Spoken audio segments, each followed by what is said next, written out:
અત્યારે હાલ ખેડૂતોના એવા પ્રશ્ન હોય છે કે મહિના દિવસની તુવેર કે સોયાબીન છે તો એમાં આપણે હાલ ખાતર માટે શું ટ્રીટમેન્ટ આપી શકીએ. નમસ્કાર ખેડૂત મિત્રો, અત્યારે આપણે હાલ તુવેર અને સોયાબીનનું જોડે વાવેતર કરેલું છે. તો જો તુવેરની વાત કરીએ તો 1 મહિના દિવસની તુવેર છે અને સોયાબીન પણ 1 મહિના દિવસ ઉપરના થઈ ગયા. જો વેરાયટીની વાત કરું તો તુવેરની વેરાયટી જે ફૂલે સીડ્સની 144 કરીને જે ફૂલે પુષ્પા આવે છે એનું વાવેતર છે અને એની બાજુમાં ફૂલેશ સીડ્સના ફૂલેશ સંગમ સોયાબીનનું વાવેતર કરેલ છે.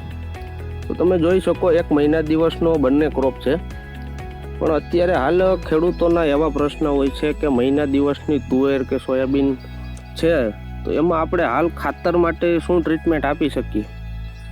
તો એના માટે જો પંપથી આપણે છંટકાવ કરવો હોય તો 19-19-19 આપણે જે ખાતર આવે છે એ ખાતરને 15 લીટર પાણીમાં 80થી 100 ગ્રામ પંપમાં નાખી એની સાથે સફેદ મચ્છી, લીલી મચ્છી અત્યારે હળવી હોય તો તમે પ્રોફેનો સાયપર અથવા આપણે એક તારા જે થાયોમેથોક્ઝામ મમરી આવે એનો ઉપયોગ કરી શકાય.